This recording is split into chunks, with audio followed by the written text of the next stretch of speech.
अस्सलाम वालेकुम। तो जनाब गोगा कार क्लासिक, मैं हूँ इरफान खान और आज जिस टॉपिक पे हम बात करने वाले हैं वो बिल्कुल ही ना मज़ाहिया टॉपिक है, ना कोई शुगली टॉपिक है, ना कोई ऐसा टॉपिक है शायद मोस्टली पीपल जो है ना वो इसमें इंटरेस्ट लें। लेकिन ये उनके लिए बहुत ही बेहतरीन टॉपिक है जिन लोगों की मैं कहता हूँ कि घर तबाह हो गया। आज का टॉपिक है वो है रिहैब सेंटर। वहाँ का हम विज़िट करेंगे और वहाँ पे हम जाके देखेंगे किस तरह हम इस चीज़ को कवर कर सकते हैं कि जैसे किसी का घर तबाह हो जाता है, कोई घर में जैसे जैसे हम चरसी पौडरी जहाज़ कहते हैं, तो वो कुछ भी हो जाए घर का फ़र्द होता है और वो कैसे पूरा घर भी तबाह कर लेता है, ख़ुद को भी तबाह कर लेता है। ये चीज़ को हमने देखना है कि कैसे हम मतलब अगर किसी के पास पैसे हैं तो कैसे वो उसको मतलब दोबारा से ठीक करवा सकता है, क्योंकि वो एक ऑप्शन है। और वो हमारे बहुत ही प्यारे दोस्त हैं इनाम शाह, जिन्होंने इस चीज़ का मतलब आगाज़ किया है। तो मैं ये काम करूँगा कि मैं आपको उनकी जगह दिखाऊँगा, आपको उनका एड्रेस दूंगा, आपको उनका फ़ोन नंबर दूंगा, हर चीज़ दूंगा, अकाउंट नंबर दूंगा, हर चीज़ दूंगा, ताकि अगर आपका अपने घर में कोई ऐसा बंदा है, आपके मोहल्ले में कोई ऐसा बंदा है, आपके रिश्तेदारों में कोई ऐसा बंदा है आपके पास पैसे हैं, कुछ लाजिम बहुत नॉमिनल से पैसे होंगे, तो आप उसकी हेल्प करके उसको ठीक करें। तो चलते हैं फिर पेशावर, इंशाल्लाह अगली वीडियो वहाँ की होगी।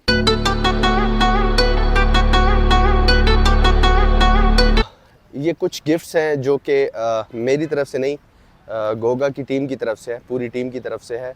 तो ये उनके लिए है ताकि हम वहाँ जाएं तो खाली हाथ ना जाएं, कहीं भी खाली हाथ नहीं जाना चाहिए। कि देखते हैं उनको गिफ्ट दे के चेक करते हैं वो खुश होते हैं कि नहीं होते। अस्सलाम वालेकुम। तो जनाब जैसे कि आपको बताया था कि आज एक सीरियस टॉपिक होने वाला है, तो सीरियस टॉपिक ये है कि हम पेशावर में पहुँच चुके हैं और पेशावर में हम पहुँच चुके हैं खैबर रिहैब सेंटर। अब रिहैब सेंटर क्या होता है वो तो आपको भाई बताएंगे। तो स्टार्ट करते हैं जनाब तारुफ से। तो ये हमारे एडमिन ऑफिसर हैं जो कि भाई का नाम है जलाल ख़ान, जो सबसे पहले मतलब कोई बंदा आए तो उनके साथ डीलिंग जो भी है ये करते हैं। फिर हमारे सुल्तान अली शाह हैं जो कि उसके बाद टेक्नीशियन हैं और इनका काम ये होता है कि उनका इंजेक्शन लगाना और उनके टेस्ट करना। उसके बाद सबसे ज़्यादा भाई का और हमारी बहन का काम है कि उनकी काउंसलिंग करना, उनको समझाना, और मेरे ख़्याल में तकरीबन काम आपका ही होता है सारा जी। तो भाई हैं साइकोलॉजिस्ट और हमारी बहन भी साइकोलॉजिस्ट। जाबिर अंसारी। भाई का नाम है जाबिर अली अंसारी साहब और मेरी बहन का नाम है हवैना कुरैशी। आपके पास आता है तो आप सबसे पहला काम कहाँ से स्टार्ट लेते हो, मुझे सिर्फ ये बताएं आप। जी, हम हमारे पास जब पेशेंट पहले आता है तो हम पेशेंट को सर पहले डीलिंग कर लेते हैं फैमिली से, उनका फिर उनके बाद डीलिंग के बाद हम उनकी थोड़ी सी ब्रीफ हिस्ट्री लेते हैं फैमिली से। ठीक है। कि फैमिली से हम ये जानने की कोशिश करते हैं कि अगर पेशेंट ड्रग्स करता है तो कौन कौन से ड्रग्स करता है, उस ड्रग्स के होते हवाले। कौन कौन से? अच्छा, ड्रग्स में तो मुख्तलिफ हमारे पास चीज़ आ जाती हैं, जिसमें चर्स आ जाते हैं, कैनबस वगैरह, और अफीम भी है, इंजेक्शंस भी हैं। उसके अलावा आइस आजकल बहुत ज़्यादा चल रहा है, और क्योंकि आइस बहुत ज़्यादा आइस लोग के पीते। बारे में मैंने सुना है कि अगर उस पे एक दफ़ा कोई लग जाए जी जी तो या तो वो खुद को मारता है या दूसरों को मारता जी, है। बिल्कुल बिल्कुल। आइस में क्या होता है कि आइस जब आप करते हैं, वो इनहेल करते हैं, तो उसमें ये हो जाता है कि बंदे को नींद नहीं आती 72 आवर्स तक, 48 से 72 आवर्स तक अच्छा। नींद उसमें आपकी गायब हो जाती है। उसके अलावा ब्रेन अपनी एफिशिएंसी से एक्स्ट्रा काम करना शुरू कर देता है। तो जब ब्रेन अपनी एफिशिएंसी से एक्स्ट्रा काम करेगा तो कितना काम करेगा, 2 दिन 3 दिन। उसके बाद बंदा उस आइस में उसको फिर हेलुसिनेशंस, डिल्यूजन्स, इस तरह की चीज़ें नज़र आनी शुरू हो जाती हैं। वो ख़ुद को कुछ समझने लगता है कि या ऐसे पेशेंट्स भी हैं जो ख़ुद को पैगंबर या इस तरह के डिल्यूजन्स पेशेंट हो जाते हैं, ख़ुद को मतलब पैगंबर वगैरह असल समझ। में उसका जी दिमाग काम नहीं कर जी, रहा बिल्कुल। होता, और ओवर काम हेलुसिनेशंस कर रहा उसको शुरू हो जाते हैं, किसी को सांप दिखाई देते हैं, किसी को क्या दिखाई देता है। ऐसे रियलिटी में कुछ होता नहीं है। जब बंदा सोएगा नहीं, 2 से 3 दिन 4 दिन सोएगा नहीं, तो जाहिर सी बात है फिर होता। वो हाँ उसका बिल्कुल ब्रेन जो बिल्कुल है, क्योंकि बिल्कुल। ब्रेन को तो एक रिलैक्सेशन की ज़रूरत उसके है, बाद स्लीप उसके मतलब बाद और ही कौन से नशे होते हैं जो ये करते हैं? उसके बाद जो है कोकेन, जो ज़्यादातर पाकिस्तान में मिलती नहीं है क्योंकि वो महंगी बहुत है, इसलिए हेरोइन ज़्यादातर इस्तेमाल होती है पाकिस्तान में। इसके अलावा क्रिस्टल नशे भी है, और यहाँ पे पाकिस्तान में जो है जो ब्रेवरी के सिस्टम में मिलती है, शराब वगैरह ज़्यादा मिलती है। लेकिन यहाँ पे जो शराब मिलती है कच्ची शराब वगैरह, जिससे बंदे ज़्यादातर जल्दी मरते हैं, क्योंकि वो कच्ची शराब होती है, यहाँ की लोकल मेड होती हैं, उसमें ज़्यादातर प्योरीफिकेशंस और इन चीज़ों का ख्याल नहीं रखा जाता। लाजिम बात, उसे किसने टेस्ट करना है? जी बिल्कुल बिल्कुल उस बिल्कुल ज़रूरत ही नहीं है, लाजिम बात बिल्कुल है ही ऐसी चीज़ जो मना है, जी तो बिल्कुल किसी ने कहाँ टेस्ट करनी है बिल्कुल जी, उसको? उसको टेस्ट नहीं करते हैं। लेकिन जो होती है ना कि एक चीज़ होती है ख़राब, एक हाँ, उससे उससे भी ख़राब, लाजिम बात है, तो वो बिल्कुल। हाँ, उसमें जो उससे भी ख़राब चीज़ है वो लोग यहाँ पर जो, क्योंकि आपको पता है पाकिस्तान के इकोनॉमिक सिस्टम में दो चीज़ें बहुत ज़्यादा है। एक तो यहाँ की लिटरेसी रेट बहुत कम है, क्योंकि ज़्यादातर लोगों में लिटरेसी यहाँ पर बहुत कम पाई जाती है। दूसरी बात यह है कि यहाँ के फाइनेंशियल स्टेटस बहुत कम पाए जाते हैं। मोस्टली पीपल गरीब हैं, मोस्टली पीपल इसमें से ऐसे भी हैं जो कि बिलो पॉवर्टी लाइन है।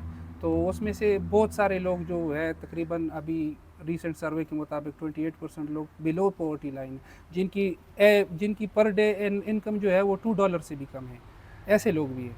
तो उनमें से फिर जाहिर सी बात है, अगर वो नशे करेंगे, वो कुछ करेंगे, तो नशे करने के लिए फिर उन्हें क्या चाहिए, उन्हें पैसे चाहिए।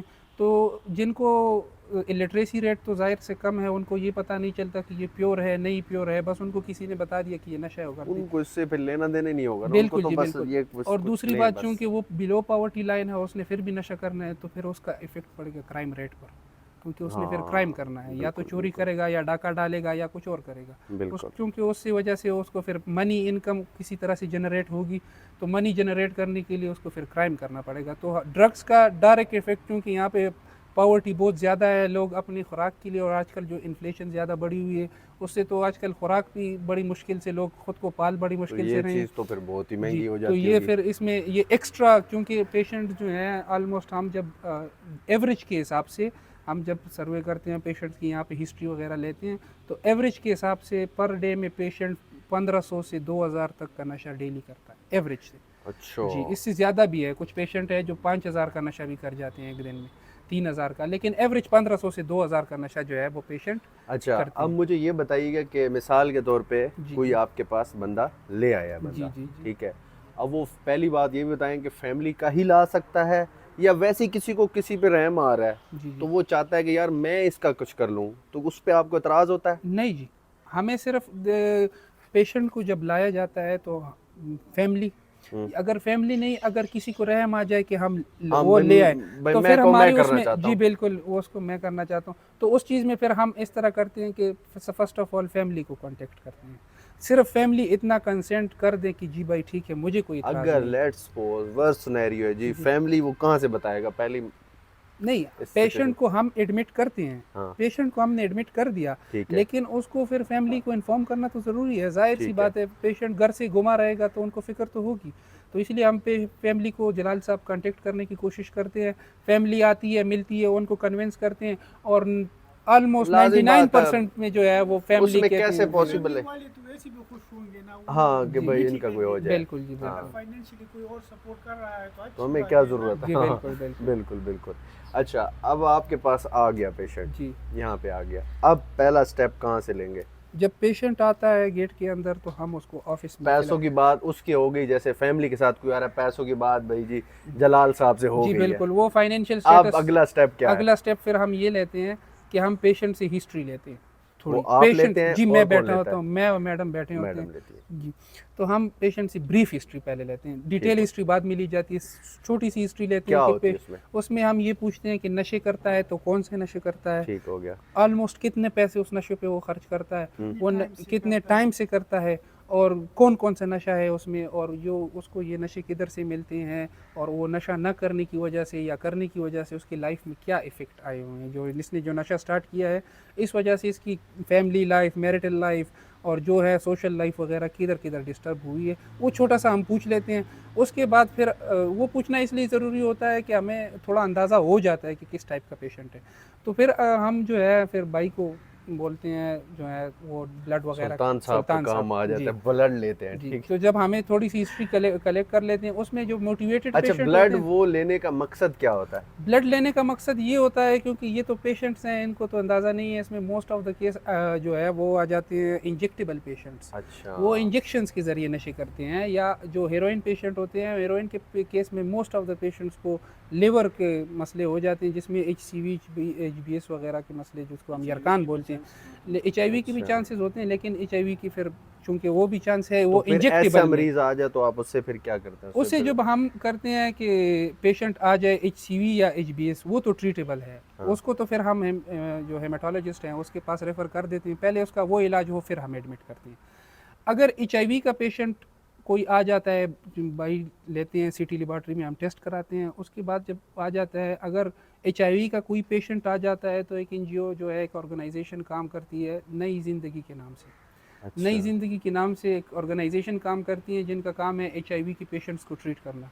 तो फिर हम उनसे कांटेक्ट करते हैं, और वो पेशेंट को हम ऐसे ही नहीं छोड़ते कि भाई आपका HIV है तो आप जाएं, नहीं, हम उनको जो है ये नई उसका भी हल ज़िंदगी, निकालते बिल्कुल हैं। जी, उनको नई ज़िंदगी ऑर्गेनाइजेशन को हम राब्ता करते हैं, वो अपनी टीम भेजते हैं, वो फिर एडिशनल और उनके 2 टेस्ट होते हैं, उनके अपने 2 और टेस्ट होते हैं एडिशनल, एक तो हम कर चुके होते हैं, 2 एडिशनल उनके और टेस्ट होते हैं, वो 2 एडिशनल टेस्ट करते हैं। उसमें कंफर्मेशन के बाद वो पेशेंट और फैमिली को कंसेंट फॉर्म साइन करने के सब कुछ बाद वो उनको ले जाते हैं, और उनका फिर HIV का ट्रीटमेंट जो है वो इस्लामाबाद या लाहौर वगैरह में उनके मेन सेंटर है, तो ठीक वहाँ हो पे गया। उनका इलाज ठीक हो गया। ड्रग के साथ वो भी होता है। अच्छा, उसके बाद आपने काउंसलिंग कर ली, टेस्ट हो गया, टेस्ट ठीक टेस्ट आ के गया, बाद भाई जी। ठीक इस तरह आ गया कि चलो ऐसे बड़े जी मसले बिल्कुल नहीं है। बिल्कुल जी बिल्कुल। फिर उसके बाद आप क्या करते उसके हैं? बाद फिर हम पेशेंट को ले आते हैं अंदर, आपकी मेन बिल्डिंग में आ जी गए। मेन बिल्डिंग में ले आते हैं, उसको फिर हम अंदर ले जाते हैं, उसको अपना, जी बिल्कुल, दूसरे साथियों के साथ मिलाते हैं, इंट्रोडक्शन कराते हैं, फिर हम उसको एक बेड दे देते हैं अपना, उसका जो